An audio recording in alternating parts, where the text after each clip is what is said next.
Assalamualaikum warahmatullahi wabarakatuh. Saya Siti Aisyah Ibrahim dengan NIM 4414200113 dari program studi pendidikan kimia kelas A. Nah, pada kesempatan kali ini saya akan menjelaskan proses Bayer dan Hall-Héroult pada produksi aluminium.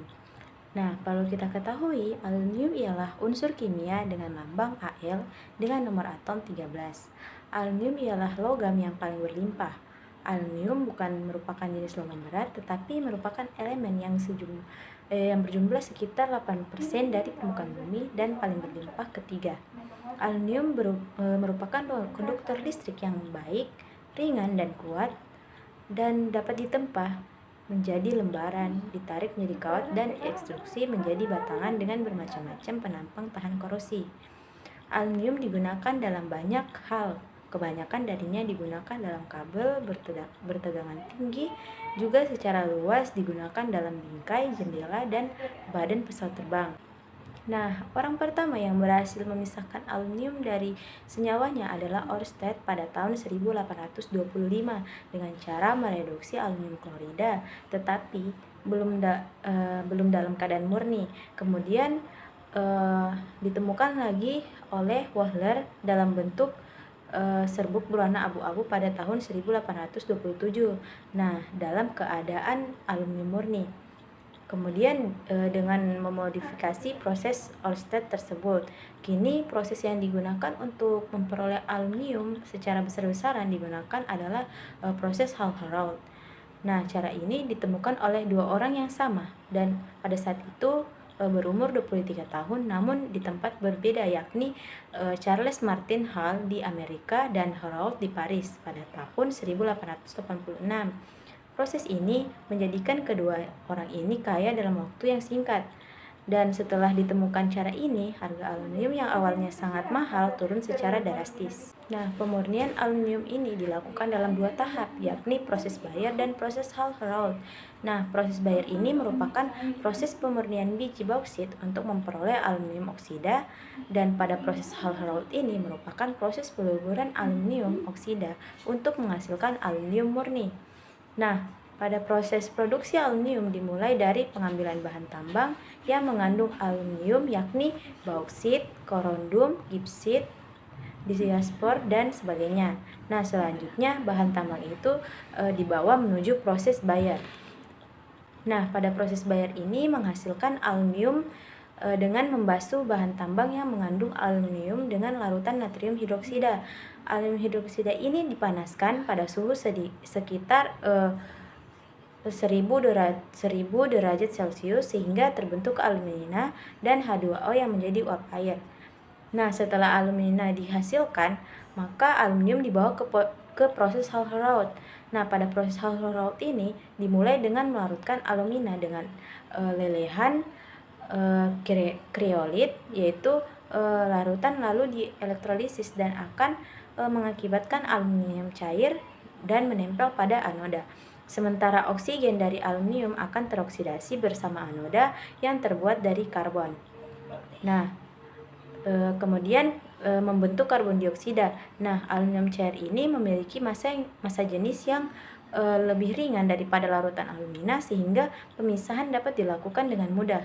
Nah, selanjutnya elektrolisis aluminium ini dalam proses Hall-Héroult tentunya menghabiskan energi yang cukup banyak. Nah, selanjutnya pada tahap pemurnian bauksit dilakukan untuk menghilangkan pengotor utama dalam bauksit. Pengotor utama bauksit biasanya terdiri dari SiO2, Fe2O3, TiO2, dan caranya adalah dengan melarutkan bauksit dalam larutan natrium hidroksida dengan reaksi Al2O3 plus 2NaOH plus 3H2O menghasilkan 2NaLOH 4 kali. Aluminium oksida larut dalam natrium hidroksida sedangkan pengotornya tidak larut. Nah, pengotor-pengotor ini dapat dipisahkan melalui proses penyaringan. Selanjutnya, aluminium diendapkan dari filtratnya dengan cara mengalirkan gas CO2 dan dilakukan pengeceran dengan reaksi sebagai berikut, yaitu 2NaL OH 4 kali plus CO2 menghasilkan 2AlOH 3 kali plus Na2CO3 plus H2O. Kemudian terdapat endapan aluminium hidroksida, kemudian disaring dan dikeringkan lalu dipanaskan sehingga diperoleh aluminium oksida murni. Dengan reaksi 2AlOH3 kali menghasilkan Al2O3 plus 3H2O. Nah, selanjutnya pada proses Hall-Héroult, yaitu pada tahap peleburan alumina dengan cara reduksi melalui proses elektrolisis, yang menurut proses Hall-Héroult, pada proses ini aluminium oksida dilarutkan dalam lelehan kriolit dalam bejana baja berlapis grafit yang sekaligus berfungsi sebagai katoda. Nah, selanjutnya elektrolisis ini dilakukan pada suhu 950 derajat Celcius sebagai anoda, yaitu digunakan betang grafit. Nah, setelah diperoleh Al2O3 murni, maka proses selanjutnya adalah elektrolisis leburan Al2O3.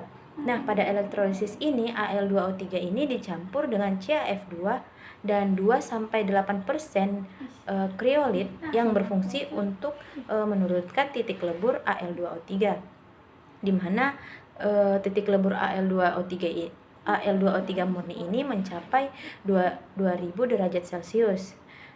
Nah, campuran tersebut akan melebur pada suhu antara 850 sampai 900 derajat Celcius.